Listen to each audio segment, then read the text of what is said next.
pretexto en el que hacemos este periplo, y luego lo más importante es Manuel, que nos hablará sobre la conferencia de hoy sobre Juan de la Cosa. Pero quería hacer una introducción para que veáis que estamos yendo a varias ciudades muy importantes del Caribe, muy importantes desde el punto de vista histórico español, y hemos seleccionado lógicamente Santo Domingo como una principal ciudad en la historia.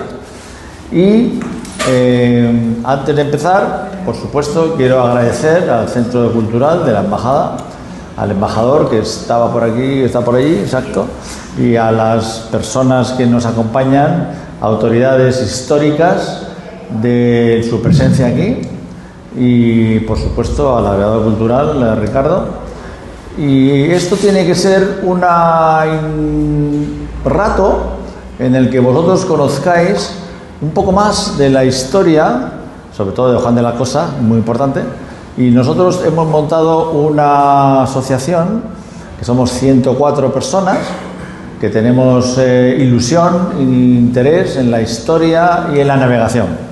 Entonces aquí hay una mezcla de navegantes y de historiadores aficionados. Todos somos voluntarios, no pertenecemos profesionalmente a ninguna academia, ni somos profesores de historia ni nada. Pero tenemos ilusión en divulgar la historia, que a veces se nos olvida demasiado y no se reconoce el mérito que tuvieron nuestros antecesores. Y entonces la asociación nuestra se llama Navegantes por la Historia. Hay una bandera aquí, hay otra bandera aquí, aparece allí, y tenemos el respaldo de la RAECI. La RAECI es la Real Asamblea de Capitanes de Yate de España, un grupo de navegantes. Y nosotros somos algunos de la Navegantes por la Historia, somos de la RAECI, 20%, y el resto son aficionados puros. Porque no pueden ser de la RAECI porque no son capitanes de yate, es un poco el motivo. Entonces, hoy hablamos el día 21 de febrero, esto está totalmente público y el que quiera le damos una copia, o sea, no hay ningún problema de que toméis nota ni nada, porque toda esta información la podéis darme el email y yo la envío.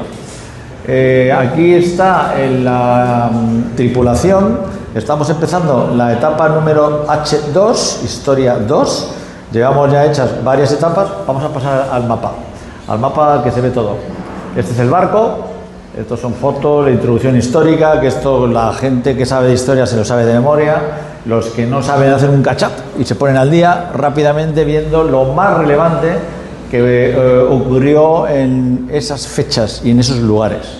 Y tenemos además, sigue para abajo, esto es que hubo un montón de expediciones, la nuestra es un poco la roja, lo que vamos a hacer este año, la parte de las grandes Antillas, sigue la siguiente, y este es un poco el mapa más formal de lo que vamos a hacer. Dame el puntero. Gracias. Estamos llegando desde... Uy, está borrado esto. Se acabó.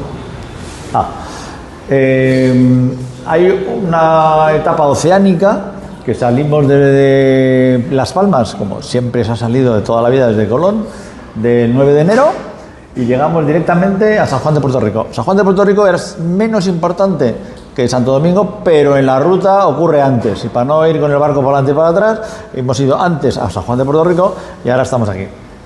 Hemos dado la vuelta por el sur, no como pone aquí, y eso nos ha impedido ir a Puerto Plata. A Puerto Plata estaba previsto ir, visitarlo, y no hemos ido.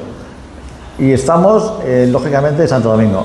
La siguiente que vamos a hacer es ir a Santiago de Cuba. Santiago de Cuba fue muy importante, porque una de las razones que fue muy importante es porque estaba cerca de Santo Domingo.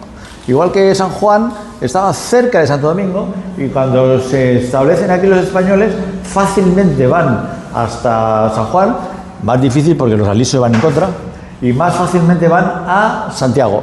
Las dos ciudades que tuvieron inicialmente mayor influencia de Santo Domingo fueron Santiago y San Juan. Y de San Juan, que habrá otra conferencia allí, vamos a ir hasta La Habana, que habrá otras conferencias allí, y de La Habana subimos hasta San Agustín de la Florida, que habrá otras conferencias allí. Entonces, las 5 ciudades seleccionadas son esas 5 para este año. Luego hay otras 5 ciudades para el año 26 y otras 5 ciudades para el año 27. El año 26 va alrededor del Golfo de México, por supuesto, con Hernán Cortés y Pensacola, Veracruz y Pensacola, lo más importante. Y además el año 26 es el 250 aniversario de la independencia americana y habrá un gran evento en Pensacola. Y el año 27 haremos la parte del norte de Colombia, por supuesto Cartagena de Indias y toda esa zona del Golfo y de Panamá. Bueno, ese es un poco el esquema. Habrá otras 5 ciudades y en total haremos 15 ciudades, que al final se hará un libro o se hará un blog o algo. Entonces, vamos a ir a la siguiente mapa, que es donde estamos ahora. Esto de aquí, lo más relevante de cada sitio, excepto que Puerto Plata nos lo hemos saltado. Seguimos para abajo. Esto es el equipamiento del barco, que os da igual. Esto es la primera ya que hicimos, la oceánica hasta Canarias. Sigue. Hemos cruzado desde aquí hasta San Juan, como os he dicho, la 01, San Juan de Puerto Rico. Hemos pasado, sigue. La conferencia que se dio en San Juan, por Manuel Minero, que es el director del Museo del Mar de San Juan, fue muy interesante. El legado arquitectónico defensivo de España, Juan de Aro y Ramón de Castro. Muy interesante desde el punto de vista defensivo local, porque en San Juan nunca se ha hablado inglés, porque los españoles lo defendieron contra los holandeses y contra los ingleses. Sigue. Y aquí estamos. Hemos llegado, como aquí este mapa está al día, hemos llegado al sur y estamos aquí. Sigue. Ah, no, esta. Entonces, aquí, introducción real de Manuel Sierra, que es el experto en Juan de la Cosa y más cosas, ¿no? En la historia de España, pero bueno, un experto en Juan de la Cosa. Se mostrará copia del calco manual de la carta, que está aquí, lo cual es un lujazo tener aquí una copia. Y sigue la siguiente, que es la ruta que haremos. Salimos de San Juan, el domingo nos vamos desde aquí, de Santo Domingo, pararemos en Barahona, seguimos a Jamaica, una parada técnica que se baja un tripulante, y aquí a Santiago. Eso es el contexto. Entonces, ahora voy a pasar la palabra a Manuel para que nos cuente y aprendamos de Juan de la Cosa. Nada más.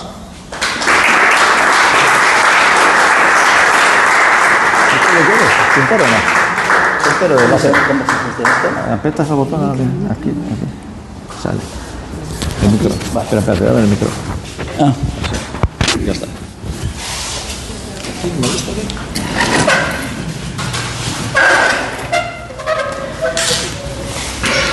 Buenas tardes. Bueno, vamos a dar una conferencia sobre Juan de la Cosa y además tenemos aquí una reproducción en calco manual que se hizo en el año 1892, coincidiendo con el 400º. Se hicieron unas reproducciones a mano, todas son diferentes, creo que fueron casi 200. Se han ido repartiendo en estos últimos 130 años en las principales instituciones. Les contaré un poquito más. Y ha estado a la tutela de la Asociación de la Carta de Juan de la Cosa, que preside el Marqués de Castelflorite, y creo que en este momento quedan 30 y tantas cartas. Se están repartiendo lógicamente con cuentagotas, mi buen amigo Juan Antonio Lagonovas, y tenéis la suerte de que aquí en la República Dominicana hay 3 cartas, una de ellas que nos han traído esta tarde, y además está colocada, todo el mundo la tiene colocada como si fuese un cuadro. No es correcto, es así como tiene que estar. Así fue como el obispo Fonseca se la envió a la reina Isabel a Segovia para que la viese sobre una mesa. Por eso sí hay que verla siempre dándole la vuelta, porque los textos están colocados lógicamente siguiendo la ruta de la circulación de la mesa. Bien, vamos a hablar sobre... además me complace que hablemos hoy sobre un personaje que es poco conocido. Es un personaje histórico pero poco conocido. Quizás solamente se le conozca porque fue el cartógrafo de la primera carta en la que aparecía el nuevo continente y que se acabará denominando América. Por lo tanto, es el autor del primer mapamundi. Pero Juan de la Cosa fue mucho más que un cartógrafo, por importante que sea su carta, porque es un hombre que le tocó vivir en el periodo más importante del final de la Edad Media, que es el Renacimiento. Es decir, es un hombre del 400. Es decir, estamos hablando de la época del humanismo en Europa. Y en este periodo, en Europa, se abría el mundo, y eso conllevaba llevar no solamente la cultura, sino también abrir nuevas rutas comerciales con los mercados orientales. Ese interés de las riquezas de Oriente venía fomentado desde el siglo XII, desde el libro de Marco Polo, publicado en el siglo XII, y que va a enriquecer enormemente a los comerciantes de Venecia y de Génova. Este comercio floreciente se desarrolla a través de rutas terrestres, como la ruta de la seda o la ruta de las especias, rutas terrestres por el momento. Pero hay un hecho histórico que va a trastocar esta situación, y es la conquista de la ciudad de Constantinopla en mayo de 1453 por el sultán Mehmed II, porque la caída de Constantinopla supone el fin del Imperio Romano de Oriente. Con la caída del Imperio Bizantino, va a implicar que se van a cortar estas rutas comerciales que van a pasar al control del Imperio Otomano. Entonces Europa tenía que buscar nuevas rutas comerciales, pero esta vez tenían que ser marítimas. ¿Quién inicia para Europa las rutas náuticas? Pues es un país que llegará a ser una gran potencia marítima, que es Portugal. Y más concretamente el infante Enrique de Portugal, el duque de Viseu, al que se le conocerá como Enrique el Navegante, aunque él nunca navegó. Los portugueses van a iniciar sus descubrimientos: Islas Azores, Islas Madeira, Cabo Verde, costa africana, y con ello se iba configurando la cartografía del Océano Atlántico y de la costa occidental de África, como podemos ver en este mapa de Pedro Reinel, que es de 1485, y que ya incorpora los últimos descubrimientos de Diego Cao, en concreto hasta el río Congo. Pero el hecho más trascendental y que va a alarmar a los castellanos es la llegada del navegante Bartolomé Díaz al Cabo de Buena Esperanza en 1488, hecho que ya aparece reflejado en este mapa de Enrico Martellus de 1489. Porque el paso de los portugueses al Índico significaba que iban a conseguir entrar en los caminos hacia la India, hacia China y hacia las islas de las especies. Y no solo eso, sino que esas rutas marítimas estaban protegidas por los acuerdos con Castilla, en concreto el Tratado de Alcasovas de 1479, tratado que a su vez fue ratificado por dos bulas papales, las de los papas Nicolás V y Calixto III. Y mientras tanto, mientras están haciendo estos descubrimientos y estas rutas comerciales marítimas los portugueses, ¿qué está pasando en Castilla y en Aragón? Isabel I de Castilla, Fernando II de Aragón se han unido y están inmersos ambos en la conquista del reino nazarí, que va a culminar con la toma de Granada en enero del 1492. Pero con el camino abierto por los portugueses hacia Oriente a través de la ruta africana, y una vez finalizada la reconquista por los reyes católicos, estos van a tomar un gran interés en aceptar una propuesta de navegar hacia Oriente por el oeste que 6 años antes les había hecho llegar a Isabel de Castilla el navegante genovés Cristóbal Colón. Colón basa su teoría para fijar la distancia entre Europa y la costa oriental de Asia apoyándose en varios cálculos. Uno de ellos es en el mapa de Toscanelli, este mapa de Toscanelli de 1457. Y estos cálculos de la esfera terrestre, a su vez, Toscanelli los había tomado del mapa de Ptolomeo del siglo II. En este globo terráqueo, hecho por el alemán Martin Barheim, de 1492, justo unos meses antes del descubrimiento, ya se puede apreciar cómo se calculaba la distancia que suponía llegar a la costa oriental de Asia, y que esa distancia coincide exactamente con la ubicación del continente americano. Resumiendo, en la cartografía de Europa del siglo XV no existe ni América ni el Océano Pacífico. Tras las capitulaciones de Santa Fe, en abril de 1492, que firman los reyes católicos con Colón, el proyecto hacia las Indias está en marcha. Las Indias, como se las denominaban entonces. Los reyes, por sanción real, van a ordenar a la Villa de Palos que aporte las naves. De la organización de la empresa, búsqueda de los tripulantes y una parte de la financiación se van a ocupar sus dos más ilustres navegantes, Vicente Yáñez y Martín Alonso Pinzón. Estos dos disponen de 2 carabelas, pero precisan de una nave de mayor porte, de una nao, que sea además la nave capitana de la flota. Y para ello van a tomar contacto con un vecino del puerto de Santa María, con el que ya han comerciado y al que consideran un curtido navegante. Le van a pedir que les alquile la nave, que les alquile su nao, la conocida como la Gallega, y que será rebautizada posteriormente como la Santa María. ¿Quién es el armador? ¿Quién es el propietario de la Santa María? Juan de la Cosa. Juan de la Cosa pertenece a una familia acomodada de la villa cántabra de Santoña, donde había nacido en torno al año 1460. En el sur le llamaban el vizcaíno, lo que va a crear lógicamente una confusión, pero era tradición de la época llamar vizcaínos a todos los navegantes que procedían del norte. Juan de la Cosa ha navegado por el Cantábrico, conoce bien la costa norte, pero decide establecerse finalmente en el puerto de Santa María, que en aquella época era un feudo del ducado de Medinaceli. Es el armador y el propietario de la Santa María. Comercia con ella con las Canarias, con el norte de África e incluso ha llegado hasta el Golfo de Guinea. Estas navegaciones de Juan de la Cosa con su nao le han permitido establecer relaciones comerciales, pero también personales con los hermanos Pinzón. ¿Y cómo es su nave? ¿Cómo es la nave de Juan de la Cosa? ¿Cómo es la nao Santa María? Es una nave de 110 toneladas, más o menos, 52 metros de eslora, 7 metros y medio de manga, tiene un bauprés con vela cebadera, el trinquete, la mayor, va con velas cuadras y a la mesana lleva una vela latina. La tripulación la componen unos 40 hombres. Juan de la Cosa acuerda con los hermanos Pinzón que les alquilen su nave para esta expedición de Colón, pero Juan de la Cosa pone la condición de que él viaje en esta nao como maestre. Esta expedición zarpa el 3 de agosto de 1492, cuando Juan de la Cosa tendría en torno a los 30 años.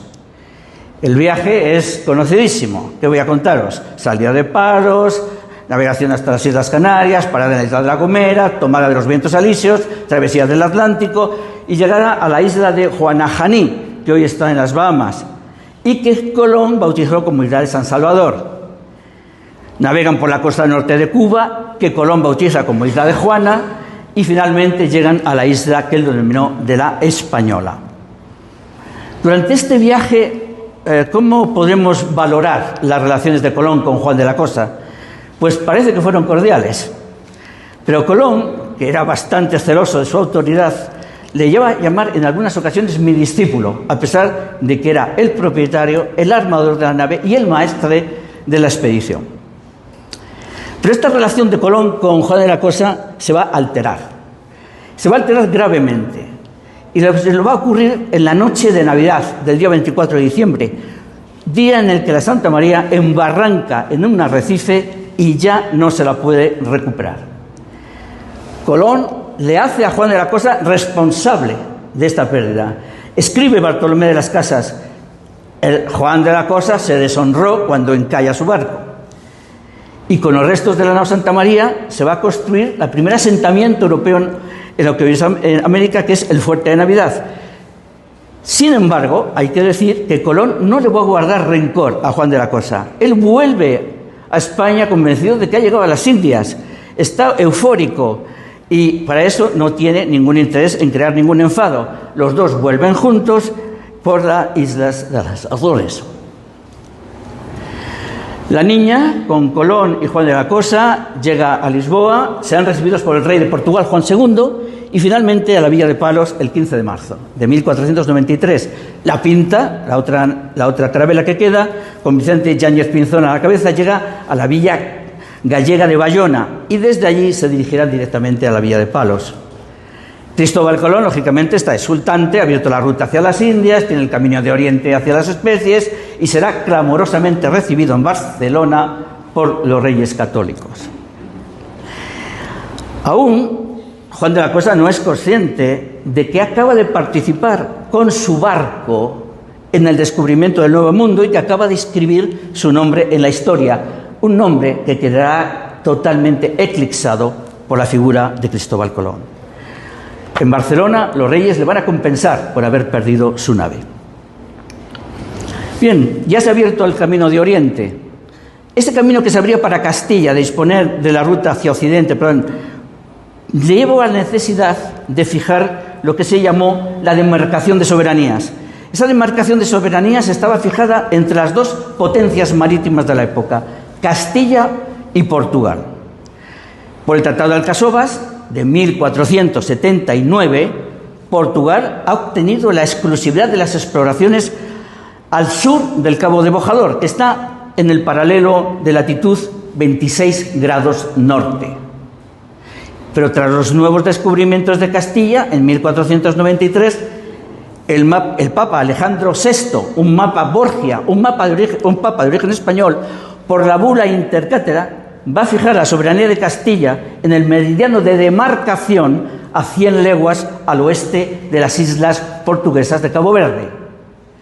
Pero en 1494, solo 2 años después, firma con Portugal el Tratado de Tordesillas. Y en este tratado, que será también fijado por el Papa Alejandro VI, el meridiano de demarcación no queda a 100 millas al oeste, sino a 370 leguas al oeste de las islas de Cabo Verde. Esta concesión castellana, esta tolerancia con Portugal en el desplazamiento del meridiano, el meridiano de demarcación hacia el oeste, de la raya verde a la raya roja, va a permitir a los portugueses tomar territorios en el Nuevo Mundo, en lo que hoy conocemos como Brasil. Bien, éxito de la expedición de Colón ha levantado grandes expectativas, de manera que Colón va a organizar un segundo viaje y aquí sí que no va a tener ningún problema para encontrar tripulantes. La nueva flota constará de 17 buques, unas 1.500 personas, y zarpa de Cádiz el 25 de septiembre de 1493. Juan de la Cosa parte en esta expedición, segundo viaje de Colón, en la carabela Santa Clara, y va como cartógrafo de toda la expedición. De hecho, él cuando cobra, al llegar a la vuelta de España, figurará como maestro de hacer las cartas. Llega la expedición a la Española, a lo que llama la Española, lógicamente, o lo que es la República Dominicana, y se van a encontrar con el fuerte Navidad, que ha sido totalmente destruido y todos sus ocupantes muertos. Esto les va a producir a toda la expedición, lógicamente, una gran tristeza y amargura. Pero Colón comienza lo que llamamos la colonización de la isla de la Española y organiza una serie de expediciones al mismo tiempo por el Caribe. Juan de la Cosa participa en la expedición de la costa sur de Cuba, esta que vemos aquí. Hasta este punto estaba tan seguro Colón de haber llegado a Asia que hace firmar a todos los tripulantes de esta expedición por escrito que han llegado al continente asiático. Este documento también lo va a firmar Juan de la Cosa. Tras una larga estancia en la isla de la Española, donde fundarán la Isabela en el norte, la primera ciudad en el Nuevo Mundo, el almirante y Juan de la Cosa también regresan juntos a España en julio de 1496. Solo 3 años después, en 1499, la corona le quita a Colón el monopolio de las navegaciones a las Indias. Así que se van a abrir expectativas para otros navegantes. Para ello tendrían que recurrir a la corona para solicitar una capitulación, es decir, una autorización para ir a América. Y uno de los que van a pedir esa capitulación es Alonso de Ojeda. Alonso de Ojeda ha nacido en un pequeño pueblo cercano a Cuenca, ya ha participado con las tropas de Castilla en la toma de Granada, es un hombre de pequeña estatura, pero muy ágil, buen soldado, también tiene fama de ser hombre religioso y muy afable, pero se le va a conocer, sin embargo, porque era un ser temerario, pendenciero y cruel. Este astuto Ojeda, necesita para su expedición el apoyo de un experto navegante y de un cartógrafo, y va a recurrir a Juan de la Cosa. También necesita el apoyo de un financiero que le financie la expedición, y lo va a encontrar nada menos que en Américo Vespuccio. Américo Vespuccio era una especie de contable que tenían los Médicis en Sevilla, de los banqueros. Y este hombre que se interesa por la riqueza que puede obtener en las expediciones al Nuevo Mundo, acabará, por ironías de la historia, dando nombre al nuevo continente. Esta expedición, la expedición de Ojeda, parte con 4 naves en mayo de 1499 y está centrada la exploración en la costa norte de Sudamérica. Ya había estado ahí, en esos territorios Colón, en su tercer viaje. Llegan a la Guayana y allí en la Guayana la flota de Ojeda se divide en 2. Vespucho coge 2 naves y se va hacia el sureste, y Ojeda y de la Cosa hacia el noroeste. Desembocan, atraviesan el Orinoco, el sur de la isla Trinidad y finalmente llegan al Golfo de Paria. Y allí van a recorrer la costa norte de lo que hoy es Venezuela, incluida la isla Margarita, la isla de los Gigantes, el lago Maracaibo. Finalmente, esta expedición se para allí, como veis en el límite, en el Cabo de la Vela. Y allí deciden hacer una cosa que tenían prohibida. Cuando se conseguía una autorización de la corona, se delimitaba dónde podías ir y dónde no podías ir. Esta capitulación les impedía llegar a la Española, aquí, a la República Dominicana. Y van a tener enfrentamientos, lógicamente, al llegar con el gobernador, que en aquella época era Francisco Roldán, muy partidario de Colón. Pero aquí, en la isla, se reunirá de nuevo con Vespucho. Como no se pueden quedar, el gobernador le dice: o os vais, o os encarcelo. Se vuelven a España, donde llegarán en febrero del año 1500. Una expedición donde no vamos a tener ningún beneficio, no hay ningún trueque con indígenas, nada. Juan de la Cosa, sin embargo, durante esta expedición va a elaborar las cartas de marear de toda la costa norte de lo que hoy es Sudamérica, del norte de Sudamérica. En su calidad de cartógrafo, 3 viajes al Nuevo Mundo, su periplo por la parte continental, el obispo de Córdoba, Juan Rodríguez de Fonseca, este obispo que ha estado anteriormente en Burgos y en Palencia, y al que la corona le ha confiado la gestión, y está así expresamente escrito: gestión, exploración, conquista y evangelización de las Indias, le encarga la confección de una carta que incorpore los nuevos territorios descubiertos. Le encarga una carta no de navegación, es una carta para mostrar a los reyes los nuevos territorios. Y a ello, a la confección de esta carta, se va a oponer Juan de la Cosa. Bien, se va a pasar unos meses elaborando esta carta, cuya copia tenemos aquí encima, pero el Nuevo Mundo sigue ejerciendo en Juan de la Cosa una gran atracción. Y encuentra la ocasión de volver tras el ofrecimiento que le va a hacer otro expedicionario, que es Rodrigo de Bastidas. Rodrigo de Bastidas es sevillano, es de Triana, y parece ser que también tuvo una mocedad borrascosa, también padachín, pendenciero, pero que con el tiempo se le va a considerar un hombre tranquilo y juicioso. Según Bartolomé Las Casas, que era sevillano como él, que había nacido en el barrio de Triana como él, le va a calificar como hombre honrado y bien entendido. Bastidas ya había estado en el Caribe y había participado en el segundo viaje de Colón, pero como es una persona inquieta y aventurera, se siente atraído por volver a explorar el Nuevo Mundo y en junio de 1500 consigue de la corona una capitulación. Dispone de 2 naves, pero necesita el apoyo de otro experto navegante que conozca la ruta. ¿Y a quién va a llamar? A Juan de la Cosa. Juan de la Cosa vuelve otra vez a finales del año 1500, esta vez con 2 carabelas. En esta expedición, la expedición de Bastidas, va a estar acompañados también por el futuro descubridor del Pacífico, al que él denominó Mar del Sur, con Vasco Núñez de Balboa. Con él recorren el Cabo de la Vela y llegan incluso al interior del Golfo de Darién. Aquí sí trafican, consiguen algo de oro, pero sobre todo perlas, en trueque con los indígenas, lo que la corona llamaban el rescate. Pero esta expedición de Bastidas va a tener un gran fracaso. Y lo va a producir no la gente, no los indígenas, sino un molusco, la broma. La broma es un molusco bivalvo que crece en aguas cálidas y aguas saladas. Es un molusco que se come la madera y que además ataca, lógicamente, la obra viva de las naves. Las naves quedan maltrechas por la broma, tienen grandes penalidades para poderlas poner nuevamente en marcha y consiguen con ellas llegar al Golfo de Jaraguá, donde no tienen más remedio que encallarlas. Y desde allí desde allí, como es lo que hoy es de Haití, van a iniciar una penosa marcha de lo que hoy es la capital de Haití, atravesando todas partes sur, abriéndose paso en la jungla con machetes hasta llegar finalmente a Santo Domingo. Y llegarán aquí desfallecidos, hambrientos, llenos de andrajos, hechos una miseria.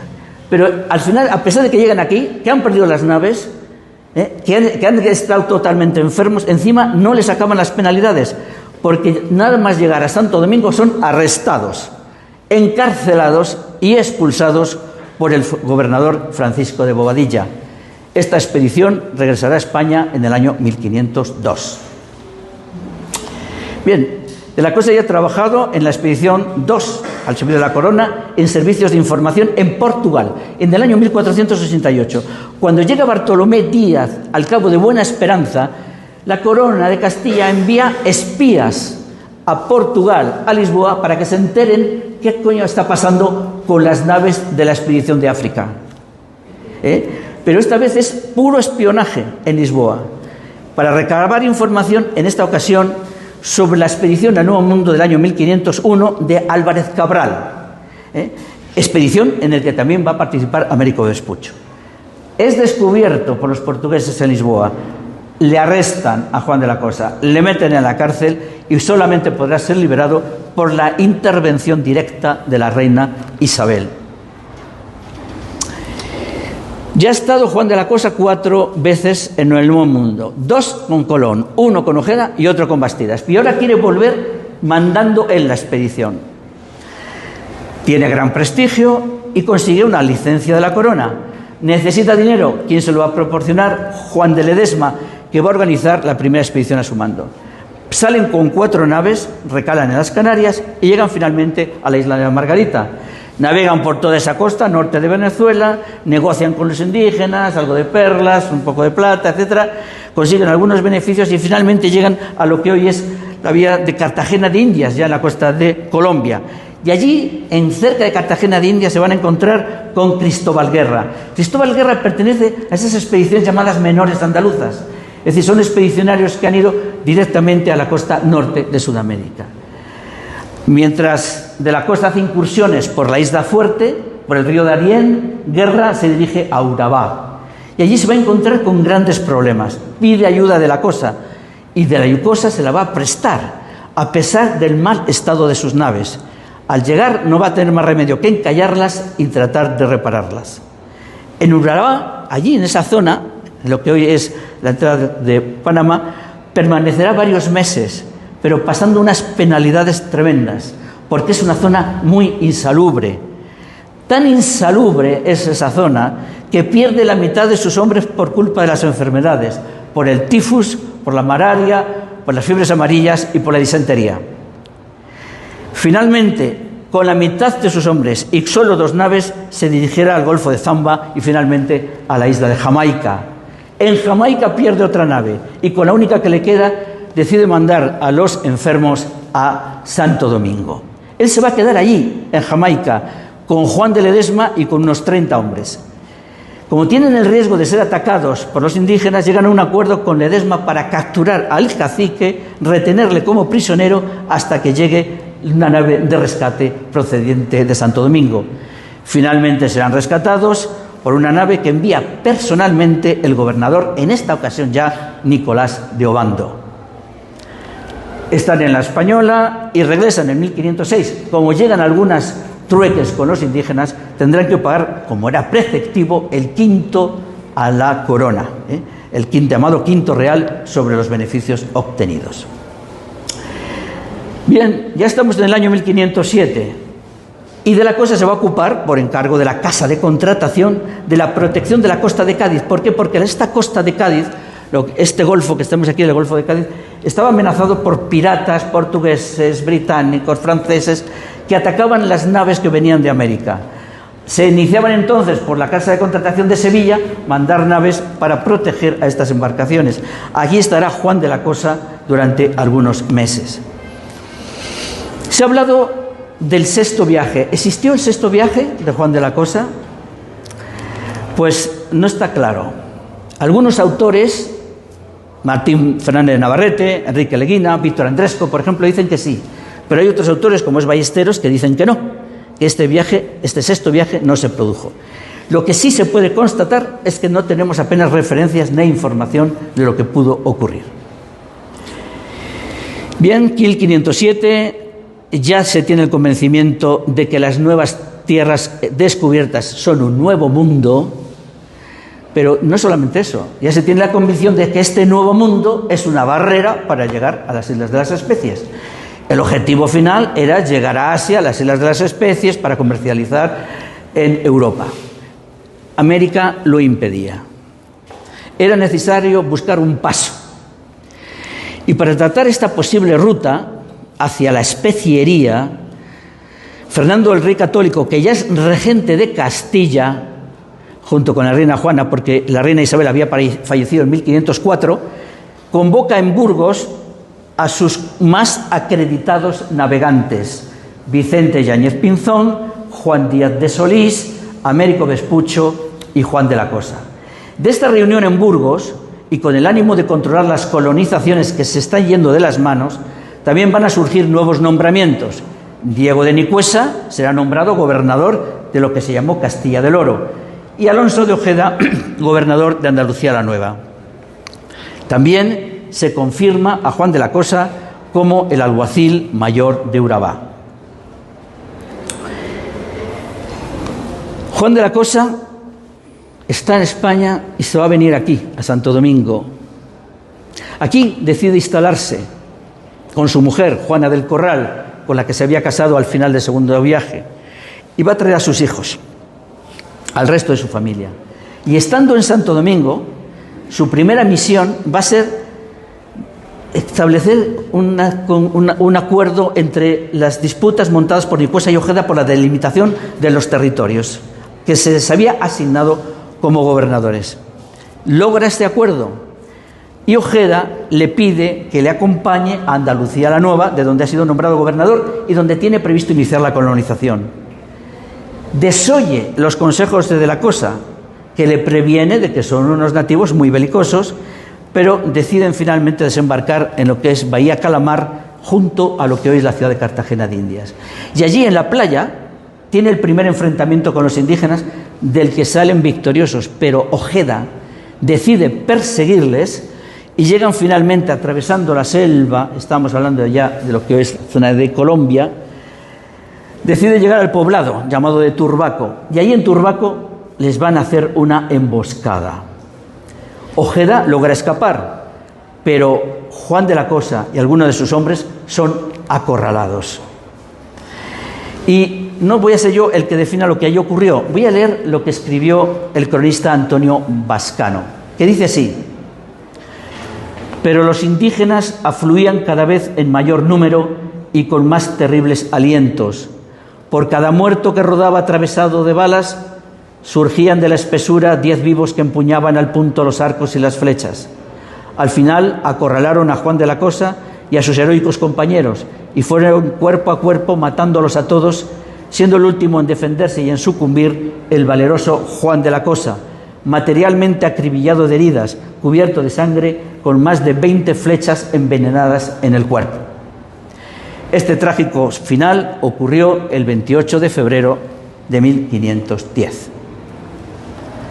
Otro cronista, Enrique de Leguina, escribió: así concluye la vida el valeroso capitán y sabio navegante, con la más gloriosa suerte que un soldado puede apetecer, dejando impreso su nombre en los anales históricos de la conquista de Indias, donde brillará siempre con inextinguible esplendor.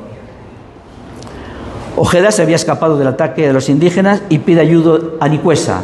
Ambos, solventando sus diferencias, se unen para vengar a Juan de la Cosa, arrasan el poblado de Turbaco y dan muerte a sus habitantes.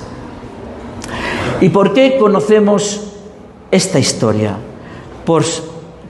Sobre todo estos historiadores de Indias, personas como Francisco López de Gómara, cordobés, Gonzalo Fernández de Oviedo, que como sabéis vivió tantos años aquí en Santo Domingo, Bartolomé Las Casas y su continuador, Antonio de Herrera y Tordesillas. Ellos nos escribieron lo acontecido en los primeros años de la presencia española aquí en el Caribe. Y podemos sacar una conclusión, que su magnífica y maravillosa carta náutica, su mapa mundi, es su gran legado, pero también es la causante de que haya eclipsado sus otros valores, porque Juan de la Cosa, además de un excelente y hábil cartógrafo, fue armador, comerciante, diplomático, explorador y un gran navegante. Fue un auténtico hombre del Renacimiento. Era un hombre serio, afable, juicioso, fiel compañero, sencillo de trato. Era un hombre que no tenía ni codicia ni ambición. No le movían estos factores. Fue un navegante elogiado por todos los cronistas de Indias, pero quedémonos con lo que le escribió la reina Isabel de Castilla. Dijo: sería mejor servida con que Juan de la Cosa haga el viaje, porque creo que sabrá hacerlo mejor que ninguno otro. Juan de la Cosa ha participado en el viaje del descubrimiento con su propia nave. Es el explorador de las costas del continente americano, el cartógrafo del primer mapamundi en el que aparece por primera vez América, el diplomático al servicio de los reyes católicos a los que sirvió con lealtad, y un gran navegante. Y sin embargo, tenemos que reconocer hoy que Juan de la Cosa no ocupa el lugar que merece en la historia como uno de los artífices de la presencia española en América. Pero nos quedó su carta, la carta de Juan de la Cosa. Una carta manuscrita, en colores. Tiene 92 centímetros de alto y 1,83 de ancho. Son 2 trozos de pergamino sobre piel de ternera que están pegados por el centro. No tiene coordenadas geográficas.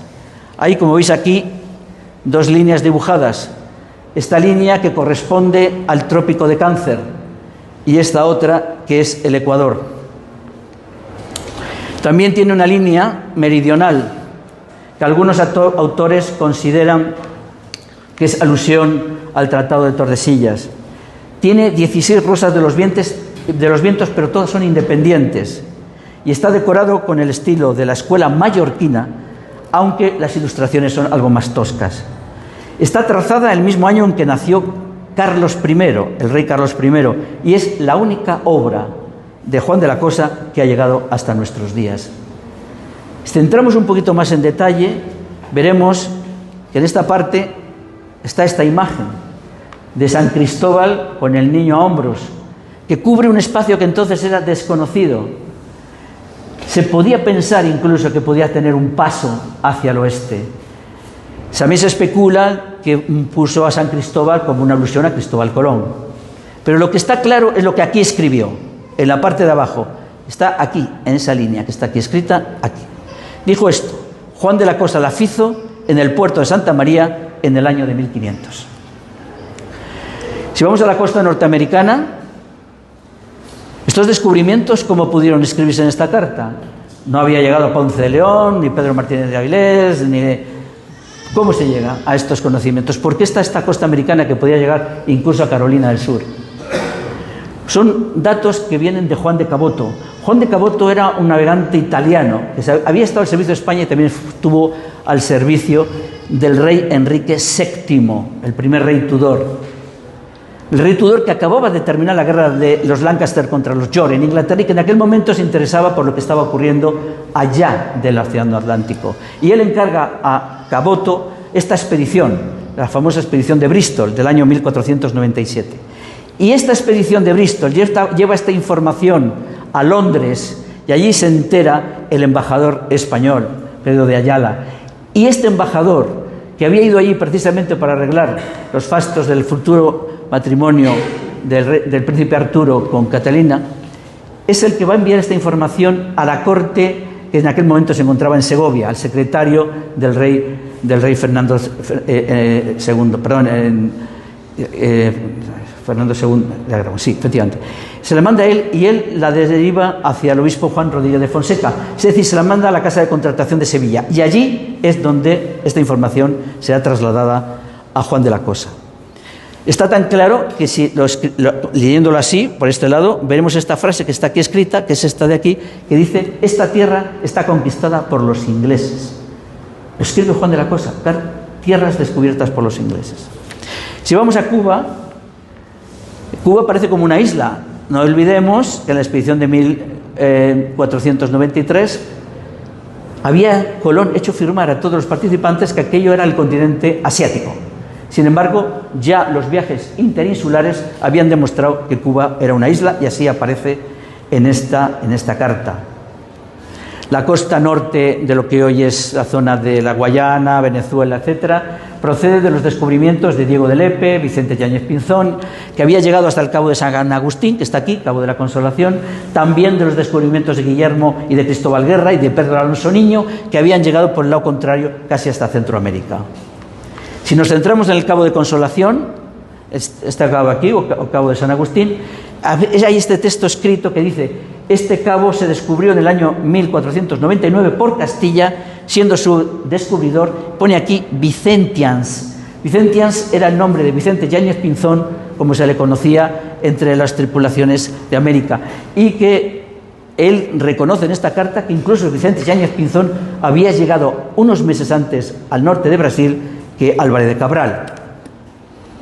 También está esta Rosa de los Vientos, en el que aparece la Virgen María con el niño, flanqueada por dos ángeles. Esto no está dibujado sobre la carta, está pegado. Es decir, se dibujó aparte y posteriormente fue pegado. También se especuló que poner a la Virgen podría poner la cara que simbolizaba a la reina Isabel. Si vamos a Europa, vemos la parte septentrional, está muy desconocida. Realmente era zona vikinga, por decirlo de alguna manera. Pero sin embargo el Mediterráneo es perfecto, está perfectamente delimitado por todos los portulanos que ya procedía desde las navegaciones griegas y fenicias. Si vamos a África, el continente africano, el interior, no había entrado nadie, era totalmente desconocido. Todo lo que se conocía de África eran el litoral. Ahí tenían los portugueses establecidos estamentos comerciales. Pero hay algunos dibujos dentro de África interesantes. Por ejemplo, aquí aparece la reina de Saba. La reina de Saba está con manto verde y espada curva, que son símbolos muy otomanos. Pero está haciendo una alusión, que fue la visita de la reina de Saba al rey Salomón. A su izquierda está Alejandro Magno. Está coronado con el trono, pero está de pies, como a veces se representaban a los reyes que eran jóvenes. Y debajo de él está el arcipreste, este que está aquí, que es el preste Juan, esa famosa leyenda de la Edad Media que decía que había un reino cristiano rodeado de musulmanes en el centro de África, y que esta carta lo sitúa en Abisinia. Si vamos a Asia, en la parte sur de la India aparecen estas naves portuguesas, alusión a la llegada de Vasco de Gama, y banderas del rey de Portugal. Y en la parte norte aparecen los Reyes Magos en alusión a las rutas terrestres procedentes de Asia. Algunos historiadores han dudado de que Juan de la Cosa sea el único autor de esta carta, o que solamente se limitase a hacer exactamente los perfiles de la carta y fueron ilustradas por otros. Hay especulaciones sobre ese tema. Está claro que está perfectamente datado, que esta carta es del año 1500, pero para dejarse de especulaciones casi es mejor ceñirse a lo que la propia carta nos indica, que prácticamente ninguna carta de aquel periodo lo especificaba. ¿Quién la hizo, cuándo y dónde? Esta carta está expresamente aquí escrito. La hizo Juan de la Cosa en el año 1500 en el puerto de Santa María. ¿Y cuál es el itinerario de esta carta? ¿Qué pasó con esta carta? Una cosa es cierta, es que esta carta está en el despacho del obispo Fonseca, que es el presidente de la Junta de Indias, porque hay una carta de Pedro Mártir de Anglería que manda al nuncio papal y le dice: hace unos meses estuve en el despacho del obispo Fonseca y me enseñó una carta de un tal de la Cosa. Así que podemos situar por esas fechas dónde está la carta. Pero después, durante 300 años, desaparece. 3 siglos sin saber de su existencia. Y aparece en el año 1832 en una almoneda en París, descubierta por el naturalista y aristócrata francés Barón de Valkenaer, que había sido conservador del departamento de mapas de la Biblioteca Real de París. Pero no la compra para la Biblioteca Nacional de París, la compra para él y la pone en su casa, en su despacho de París. Y allí se la enseña a todos los naturalistas que pasaban, entre ellos nada menos que al barón de Humboldt, que lo especifica además en el segundo libro tras su viaje a Sudamérica. A su muerte, a la muerte del barón de Valkenaer, sus hijos, sus herederos, hacen caja y la ponen en subasta. De esta subasta, que se va a celebrar en París, se entera el diplomático y naturalista coruñés Ramón de la Sagra, que se lo comunica inmediatamente al gobierno español, y es el gobierno español el que le comisiona para que la adquiera. Finalmente lo logra, no sin grandes dificultades, dado el enorme interés que había suscitado entre prestigiosas instituciones, como el Museo Británico o la Biblioteca Imperial de París. Se paga una fortuna, creo que fueron 5.700 francos oro. Y la carta vuelve a España en el año 1853, y desde entonces está expuesta en el Museo Naval de Madrid. Esta carta nunca ha sido restaurada y se encuentra en muy buen estado de conservación. Coincidiendo con el 4º centenario del descubrimiento, se hizo estas reproducciones que hemos comentado, una de cuyas cartas están aquí, que fueron encargadas por el gobierno para que todo el país las conociese. Entonces no había otro medio, no había televisión y móviles, nada de estas. ¿Cómo se puede los españoles sentirse orgullosos de que tenemos esta carta del primer mapa mundi? Pues hacen copias manuales, copias en calco manual. Hoy sería imposible, porque los perfiles están hechas directamente de la carta original y pintada a mano por distintos artistas, no hay dos que sean iguales. Se han ido repartiendo por la Asociación de la Carta de Juan de la Cosa durante muchísimos años, y ahora quedan solamente muy pocas cartas. Por eso es que en Santo Domingo, que la República Dominicana, dispongáis de 3 cartas, es algo excepcional, y una de ellas es la que tenemos aquí. Muy bien, por mi parte nada más. No quería contaros más historias, pero yo creo que si tenéis alguna pregunta mejor las contesto. Muchas gracias.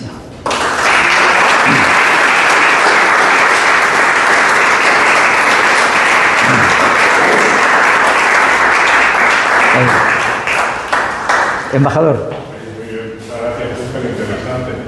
Por cierto, yo cuando visité el Museo Naval, la última vez me dijeron que iban a poner una réplica del mapa. Sí. Que podía tener problemas de conservación. Sí. Pero bueno, lo que te quería preguntar es, ¿dejó Juan de la Cosa algo escrito, algún documento de labor? No. ¿Escribió algo? No nos queda nada. No hay nada. Y lo que está diciendo, efectivamente, ahora mismo es podríamos decir, el director del Instituto de Historia y Cultura Naval, el almirante Enrique Torres, están viendo con la asociación del Museo Naval esa posibilidad de que se coloque una copia y se mantenga. Está en una zona muy protegida de calor, de temperatura, de luz, etcétera, pero aún así parece que tienen alguna inquietud, no lo sé por qué, y creen que sería bueno poner una réplica. Sí, es cierto lo que dice. Al menos ha llegado a mis oídos de que está tratándose ese asunto por parte de la Asociación de Amigos del Museo Naval. ¿Sí? ¿Sabemos en qué casa de Santo Domingo habitó Juan de la Cosa? Pues lo hemos dado 1000 vueltas, porque hemos pasado por aquí y hemos visto un restaurante que se llama Santoña, y encima del restaurante Santoña hay un cartel que pone: en esta casa vivió Juan de la Cosa, etcétera. Si vamos a Instagram, lo hemos seguido, pone: en esta casa. No sé si tiene un interés turístico o está documentado. No nos consta que esté documentado el lugar exacto donde pensaba, porque estuvo muy poco tiempo, falleció y su familia volvió a España, donde pensaba instalarse cuando llegó con Juana de Corral, con su mujer y sus hijos. Pero hay alguien que dice que es aquí.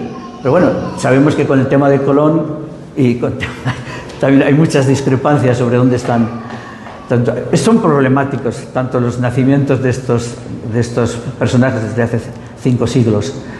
Yo personalmente lo hemos dado, ya que veníamos aquí, lo hemos dado vueltas y vueltas y vueltas. Habrá un sitio donde, digamos, y efectivamente, sí, hay un sitio que se llama La Casa, y hemos ido allí, hemos hecho fotos, pero es un restaurante, no sé si tiene un interés más turístico que histórico. Has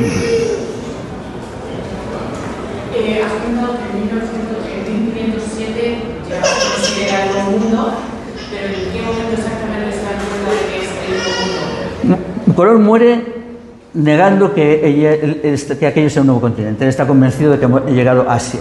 Habían ya entonces discrepancias serias. Díaz de Solís, por ejemplo, había intentado bajar, etcétera, y ya se había dado cuenta de que aquello no era Asia. Es decir, hay que ver que el libro de las maravillas, escrito por Marco Polo, decía que Asia era un territorio extraordinariamente avanzado en tema cultural y en tema arquitectónico. No habría aparecido nada de eso. Fíjate cómo está definido la corte del Gran Khan en el libro de las maravillas de Marco Polo, y eso Cuando llegaban aquí la gente estaba por las playas desnudas, etcétera, aquello no coincidía exactamente con lo que estaban buscando, que coincidía con la costa oriental de Asia. Zipango, Japón, también tenía ya un desarrollo cultural ciertamente alto. No encontraban nada de eso. Por lo tanto, era una duda. Había gente, lógicamente, emperrada en que habían llegado a las costas de Asia, pero poco a poco se dieron cuenta de que no. Realmente el gran descubrimiento es el de Vasco Núñez de Balboa, cuando atravesando Panamá llega y descubre el Pacífico. Y dijeron, no, efectivamente, que hay otro mar. Esto no es un continente, después de un mar hay un continente y luego hay otro mar. Y lógicamente hasta la expedición de Magallanes no se ratifica el tamaño del Pacífico, ¿no? Fíjate que Magallanes no coge previsiones en la salida del Golfo en Chile, pensando que podría llegar en un mes, y tardó más de 3 meses en atravesar el Pacífico. Había un desconocimiento total. Pero ya sí se tenía la certeza de que aquello no era Asia. Y que la certeza era de que, ¿cómo llegamos? Porque esto nos está...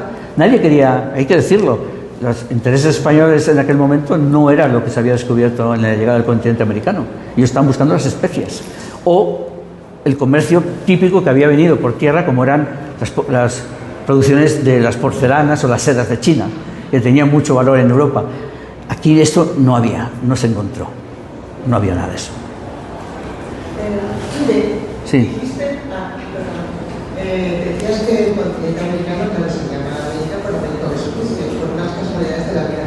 Cuéntanos o explícanos mejor exactamente cómo se materializa esa casualidad tan enorme que lleva un continente tan grande como América y Américo Vespucio. Bueno, ahora te contesto, pero me vas a permitir que eche un poquito. Voy a beber un poquito de agua. Es que tengo el primer mapa en el que aparece América, puesto en el mapa, es el mapa de Wiesenmüller, es un cartógrafo alemán. ¿Por qué se produce y por qué pone, si vemos el mapa, una palabra pone América pequeñito en la parte de Sudamérica, apenas es legible, y luego lo voy a quitar, el siguiente mapa que hace lo quita? ¿Por qué ocurre eso? Porque Vespuccio difunde los descubrimientos. Jamás no se le puede achacar a Vespuccio que él presumiese descubrir América, nunca lo hizo, pero él difunde el descubrimiento de América. Colón llega a España, tiene enormes pleitos, ¿sabéis? El tercer viaje vuelve encadenado, ¿no? Tuvimos problemas muy serios de gobernación aquí, y Colón se cierra mucho en sus fronteras. Vespuccio es florentino, difunde estos conocimientos. Fíjate, pertenecía a la banca de los Médicis. Los Médicis eran banqueros, estaban por todo el mundo, habían financiado también operaciones en Portugal. Él es el gran difusor del descubrimiento, de los descubrimientos. Él va contándolo a todo el mundo. Cuando se pinta eso, y Wiesenmüller pinta su mapa, ¿y cómo llamamos aquello?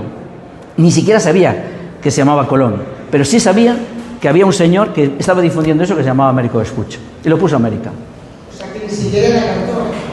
¿Quién? No, claro que no. Realmente Vespuccio entra en las navegaciones muy tarde. O sea, era Instagram. Sí. Vespuccio, realmente los intereses de las financiaciones de los viajes colombinos estaban enfrentados también los intereses con los alemanes, los judíos, es decir, había muchos banqueros interesados si aquello prosperaba, lógicamente a la corona, ¿no? Pero lógicamente los italianos en aquel momento trasladan su gente a Sevilla y dijeron, por aquí proceden los descubrimientos del Nuevo Mundo, vamos a ver qué pasa. Vespuccio se mete en estas expediciones a descubrir si realmente aquello puede ser interesante para hacer negocios. No era ni siquiera navegante, ni el cartógrafo, por supuesto que no, pero era un gran difusor, era decir, un hombre de mundo, por decirlo de alguna manera, y consigue que la gente asocie los nuevos descubrimientos con su persona. Pero la verdad, la importancia fue porque Wiesenmüller era un cartógrafo muy influyente en aquel momento. Entonces, Wiesenmüller puso América y ahí se quedó para siempre. También te había una cosa, es que era un nombre que parecía que le iba bien. Todos los continentes eran nombres de mujer, Europa, Asia, África. Era un nombre femenino, empezaba bien, tenía una buena pronunciación, tenía algunas cosas fonéticas que funcionaron bien. Si hubiese puesto un nombre largo en alemán, igual no había funcionado. Pero América fue aceptado inmediatamente por todos por lo fácil que era la pronunciación. Europa, Asia, África, América, ¡pum! No encajaba bien. Las cosas de la historia a veces son anecdóticas, ¿no?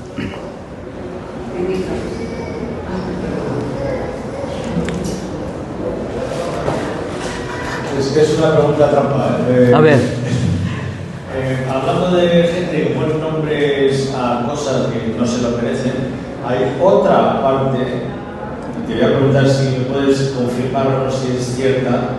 Navegante español que cartografió toda la costa este de Estados Unidos, llegó hasta arriba, Juan Gómez, y en el mapa de él, los nombres españoles, que todavía quedan algunos, y arriba del todo pone acá nada.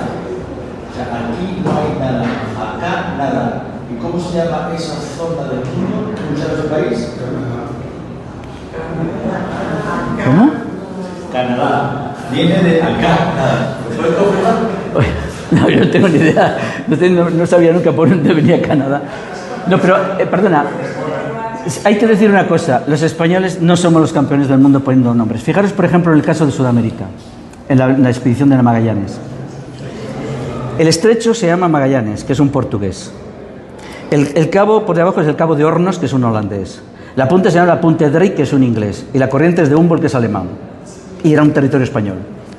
O sea, que poniendo nombres no somos los campeones del mundo. ¿Y no fue que Américo lo puso un cartógrafo alemán? Sí. Que le puso el nombre de Américo sobre un mapa. Sí, lo acabo de decir. Sí, lo acabo de decir. Le llamó Américo. Aunque hay otra teoría que le llaman América por los amerindios en la cadena, pero realmente...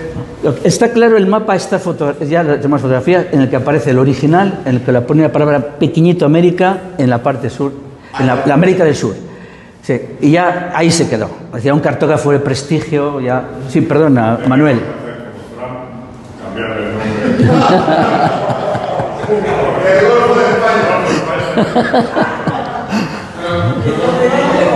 Sí, perdona.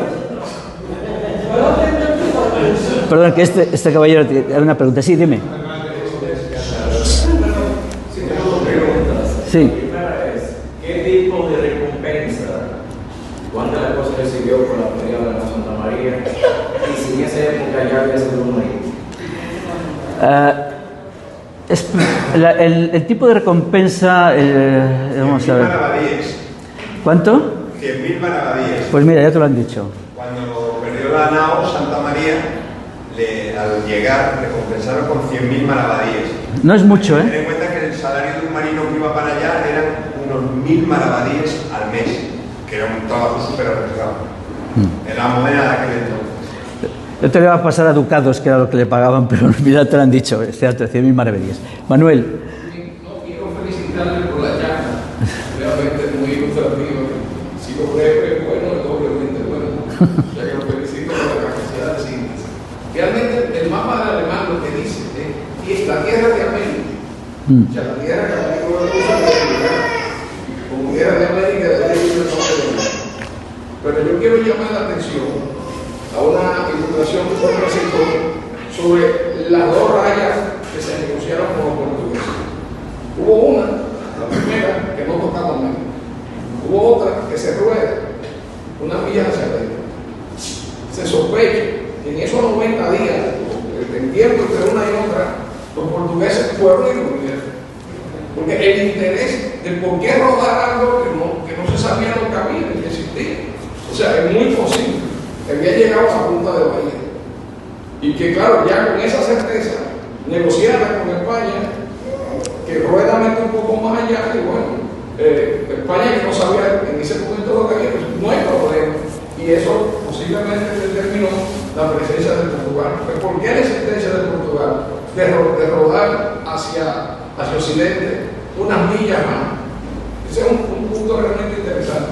Claro, en Portugal no se sabe nada, porque el sigilo portugués era verdaderamente muy radical. El que pidiera algo de ahí le tocaba la órbita seguro, ¿no? Absolutamente. No, es verdad, porque lo que estaba contando, que me haga una pregunta el historiador Bueno, me llena de honor, de orgullo, ¿eh? Lo que comentabas es cierto. Es decir, no. ¿Por qué los portugueses se emperraron en mover el Tratado de Tordesillas? No había cálculos de la longitud, no se sabía. Es decir, la longitud no se puede calcular hasta el siglo, a finales del XVII, es imposible, porque no había relojes que pudiesen medir con precisión. Es decir, la latitud es facilísimo. Bueno, aquí está lleno de marinos, saben que la latitud es muy fácil de escoger la recta altura. Si tienes la polar encima de la cabeza, estás en el polo, y si la tienes en el horizonte, estás en el ecuador. Y en el medio es donde estás. Pero en la longitud, la Tierra se mueve, no tienes un punto de referencia, necesitas un reloj. Y hasta que no se tuvieron los relojes Cardan, no se pudo calcular la longitud con precisión. Por lo tanto, lo que dices tú, ¿por qué los portugueses quisieron trasladar de 100 a 360 millas? ¿Habían ya descubierto? O sea, que la parte más Es cierto, pero también lo que estás comentando es muy interesante. Los portugueses, cuando descubrían algo, lo escondían bajo 7 llaves, y has dicho perfectamente, el que lo declaraba era pena de muerte. Los ingleses, fíjate con la expedición de Bristol que hemos hablado, llegan a Londres y la gente dice: hemos descubierto este sitio, que se entere todo el mundo que esto es ahora nuestro. Los ingleses decían: esto es nuestro por lo que hemos descubierto. Lo hacían partícipe a todo el mundo. Los portugueses descubrían que no se entere nadie. Políticas distintas, efectivamente. Y nosotros creo que nos quedábamos a la mitad. De hecho, tú sabes, los mejores mapas que tienen en aquella época fueron regalados por el rey Carlos I. Los mejores mapas de la cartografía inicial están hoy en el Vaticano, porque fueron regalados a visitas nunciales papales, de nuncios papales a España. Y es una pena, ¿eh? Tenemos esta carta, no sé cómo se ha salvado, porque no la regalaron el rey Carlos I, que era un rey de España, pero al mismo tiempo era el emperador del Sacro Imperio Romano Germánico, y tenía muchos intereses, lógicamente, en tener buenas relaciones en Italia, en Flandes, en Alemania, en fin, todos esos, sobre todo los estados electores, los príncipes electores alemanes. Y regalaba estas cartas, y ahí las tenemos por ahí perdidas. Mala suerte. ¿Alguna pregunta más? Sí, te quería hacer una acotación sobre el cálculo de la longitud. Ah, sí. Sí que la calculaban, pero era muy complicado. La calculaban en base a los eclipses. Entonces, ¿A los? A los eclipses. Parece ser que tenían algún sistema los navegantes, y Bartolomé de las Casas nos cuenta que el 14 de septiembre de 1493 Cristóbal Colón estaba con sus barcos en el canal de Catuano, en lo que ahora es el Parque Nacional del Este o Parque Nacional de Panamá, y llevaba una tabla de eclipses. Y entonces aquella noche hubo un eclipse de luna, o aquel día, no sé muy bien, no me acuerdo. Y el caso es que, utilizando la carta de eclipses, el eclipse de luna y la observación que hizo el 14 de septiembre de 1494, fue la primera vez que se hizo una estimación de la longitud en la que estaba América. Pero parece ser que no la hizo muy bien, porque realmente el dato no era muy exacto, pero bueno, para ellos fue la primera vez que se calcula oficialmente la longitud del continente americano, que está aquí, en la República Dominicana, el 14 de septiembre de 1493 en el canal de Catuano. Sí, pues, pero bueno, hay pocos eclipses a lo largo del año. Sí. Abusando un poco ya del tiempo, volviendo a Juan de la Cosa y su rol, por lo que entendí, el primer viaje, su rol es de financiador. Pero es que no, está bien el sonido porque no oigo nada. El rol era de financiador. Su primer rol, Juan de la Cosa, es financiador, ¿no? No. Él alquila su barco. Alquila. Cuando la Casa Real impone una sanción, le habían impuestos probablemente a la vía de Palos, ahí se encuentran con que tienen dos carabelas. Ellos piensan que si van a hacer una expedición atravesando el Atlántico, entrando en el Atlántico sin saber dónde iban a llegar, que necesitaban una nave de mayor porte, que sería la nave capitana. Como no la tenían, porque ellos esas navegaciones las hacían sobre todo por el Mediterráneo o por las costas de África, pero eran navegaciones costeras. ¿Quién tiene una embarcación? Fíjate, había navegado por el Cantábrico, la llamaban la Gallega, había estado en Galicia, había viajado por Portugal, había ido al puerto de Santa María, había ido a las Canarias.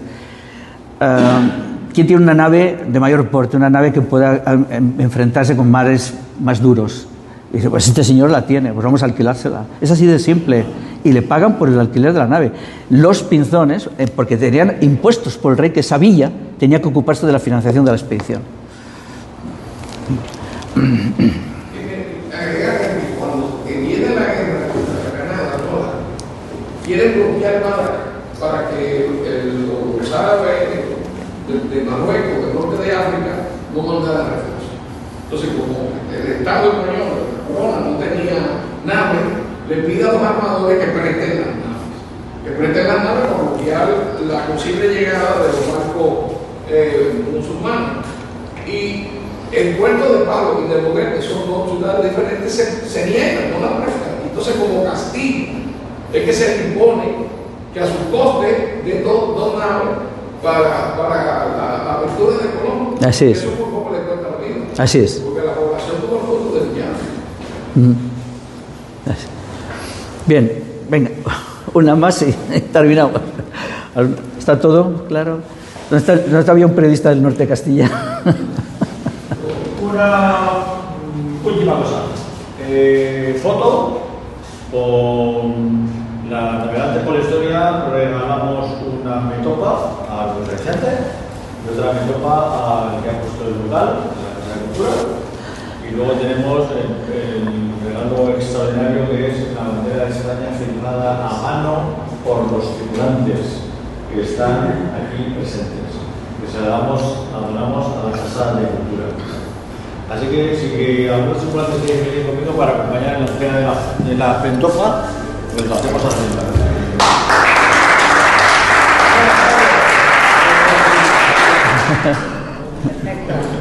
Oye, pero es una toma, cambiamos con... Vamos a hacer al embajador. Y el embajador de la bandera, que esto es para aquí, para la Casa de Cultura, que en algún sitio la podéis poner, firmada por todos los tripulantes. Uy, qué chulo. Muchas gracias.